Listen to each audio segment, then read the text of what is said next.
Haleluya, haleluya. Selamat pagi saudara-saudara yang dikasihi Tuhan.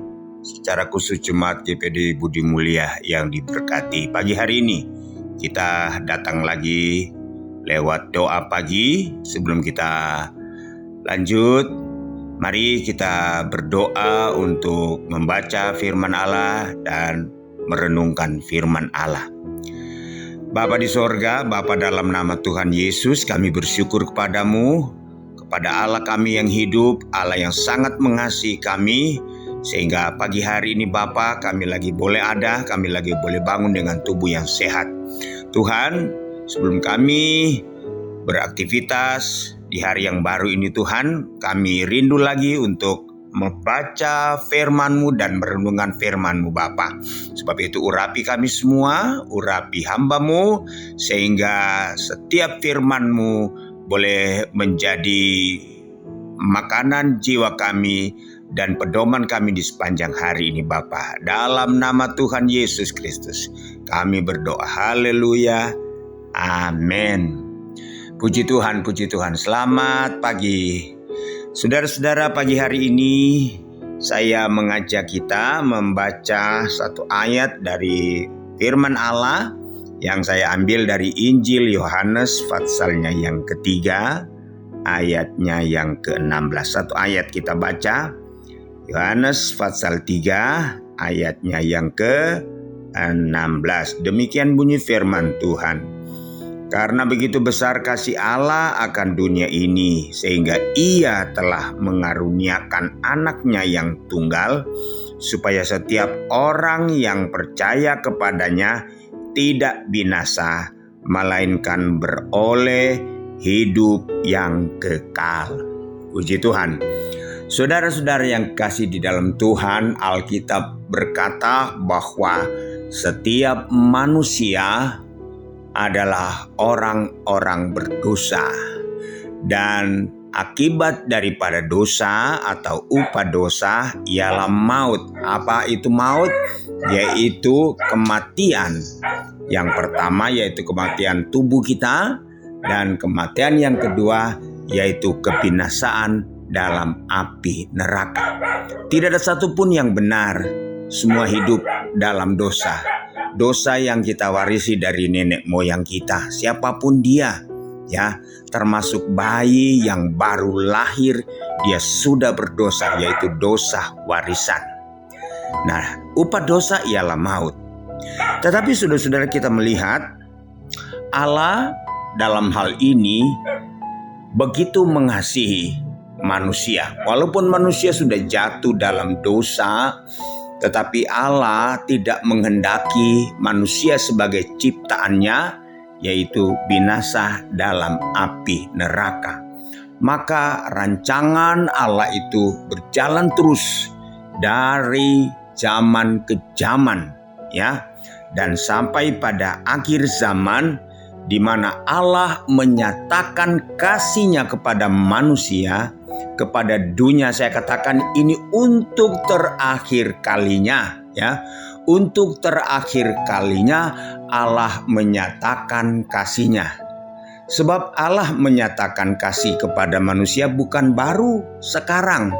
Sejak manusia jatuh dalam dosa, maka Allah memberikan, ya, saudara-saudara, cara, aturan bagaimana manusia bisa selamat dari kehukuman.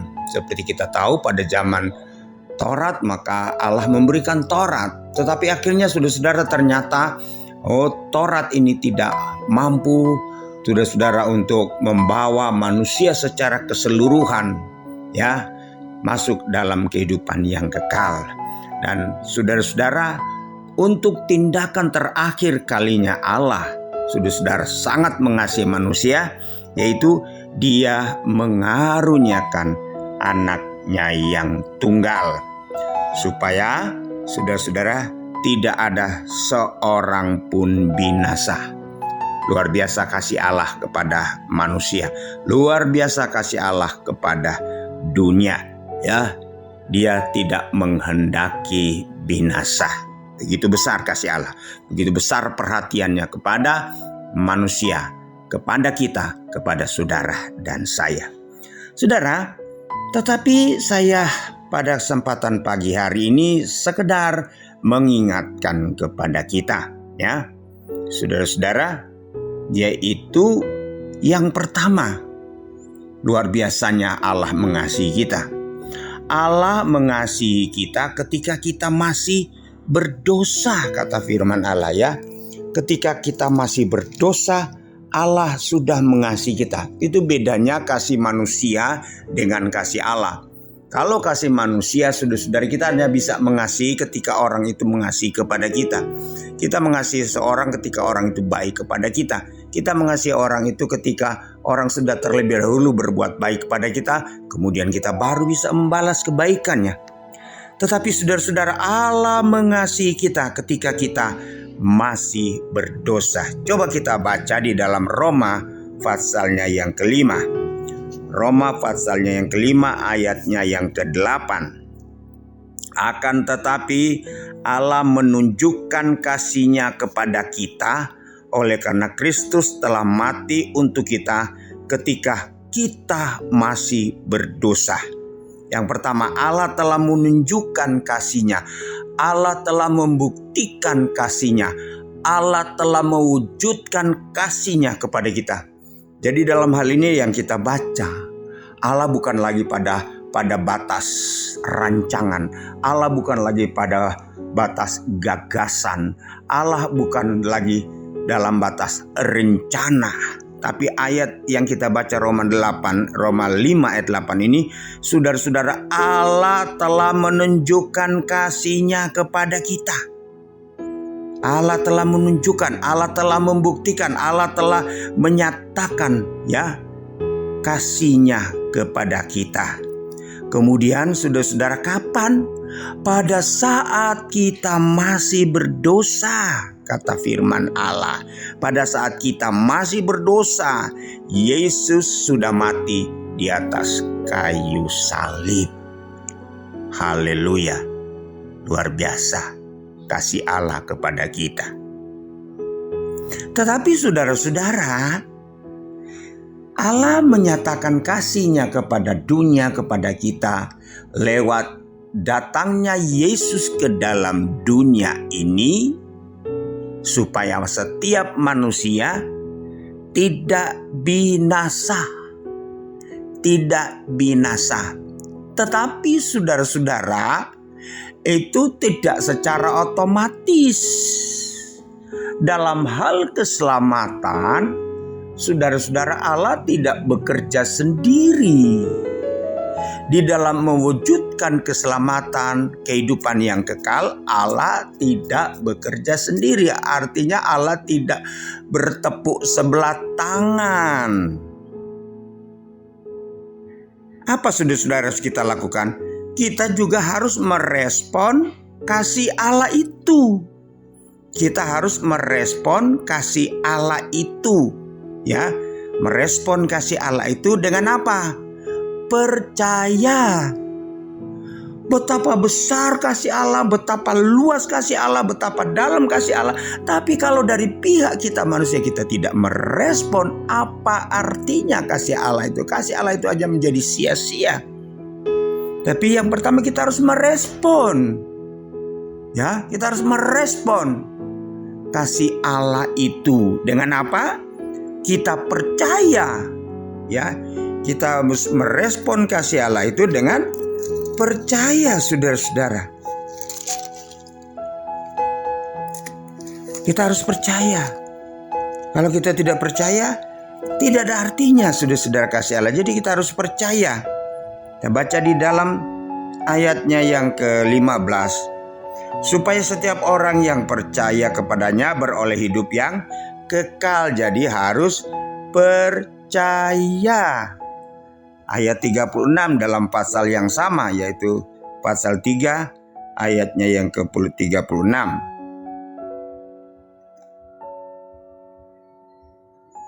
Barang siapa percaya kepada Anak, ia beroleh hidup yang kekal. Tetapi barang siapa tidak taat kepada Anak, ia tidak akan melihat hidup. ya, tidak akan melihat hidup, melainkan murka Allah akan tetap di atasnya. Jadi saudara-saudara, kita harus merespon kasih Allah. Dan ketika kita tidak merespon, kita tidak percaya kepada kasih Allah itu, apa yang terjadi? Murka itu tetap, artinya kita tetap berada dalam penghukuman. Itu sebabnya saudara-saudara, kasih Allah harus kita respon. Dan yang ketiga saudara-saudara, kita bukan hanya percaya. Sebab firman Allah katakan, barang siapa yang percaya dan bertobat. Nah, langkah ketiga, kita merespon kasih Allah. Kita bukan hanya sampai percaya, tapi kita harus bertobat. Merespon kasih Allah dengan bertobat, dengan bersikap berbalik. Sebab Allah tidak akan selama-lamanya saudara-saudara mengasihi Allah, kasih Allah. Kalau kita baca di dalam Roma pasalnya yang kedua, ayat 4 dia katakan, maukah engkau menganggap sepi kekayaan kemurahannya, kesabarannya, dan kelapangan hatinya? Tidakkah engkau tahu bahwa maksud kemurahan Allah ialah menuntun engkau kepada pertobatan. Jadi kita harus bertobat.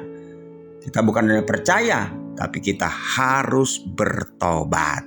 Agar supaya saudara-saudara, apa yang menjadi rencana Allah dalam mengutus anaknya Yesus Kristus ke dalam dunia ini tidak menjadi sia-sia. Artinya kita yang menerima, merespon kasih Allah dengan percaya, bertobat, kita akan beroleh hidup yang kekal. Bahkan kita akan memiliki kelimpahan-kelimpahan yang Tuhan janjikan. Sebab barang siapa yang percaya kepadanya, dia akan memperoleh hidup, ya hidup yang berkelimpahan. Puji Tuhan. Pagi hari ini kita diingatkan kembali betapa besar kasih Allah, tetapi kita juga harus percaya, kita harus merespon dia dengan sikap bertobat, berubah, supaya kehidupan kekal yang Tuhan cita-citakan dalam diri kita itu akan menjadi kenyataan nanti di dalam kerajaan sorga. Tuhan Yesus memberkati kita terus hidup dalam kasih Allah dengan percaya terus, bertobat setiap saat. Tuhan Yesus memberkati. Haleluya. Kita berdoa. Bapa di sorga, terima kasih di pagi hari ini kami kembali boleh diingatkan oleh firman-Mu betapa besar kasih-Mu, betapa besar kasih Allah kepada dunia, kepada kami pribadi lepas pribadi. Ajar Tuhan kami tetap percaya kepadamu, ajar kami tetap berpaut kepadamu, dan ajar kami tetap hidup dalam pertobatan, yaitu kehidupan yang dikehendaki oleh Allah Bapa. Terima kasih, sepanjang hari ini kami serahkan hidup kami dalam tangan-Mu. Segala usaha, segala pekerjaan, segala aktivitas kami Tuhan, di rumah, di kantor, di mana saja, Tuhan memberkati. Tuhan, terus kami berdoa buat bangsa dan negara kami. Tuhan berkati bangsa kami. Hari-hari ini pandemi COVID semakin merajalela. Tuhan berikan hikmat kepada pemerintah, kepada dinas instansi terkait agar supaya segera Tuhan boleh teratasi penyebaran COVID-19 ini Bapa. Berkati pemerintah kami dari pusat sampai ke desa-desa. Terpuji-pujilah nama-Mu ya Tuhan. Inilah yang menjadi doa kami, ucapan syukur kami di pagi hari ini dalam nama Yesus. Haleluya, haleluya. Amin.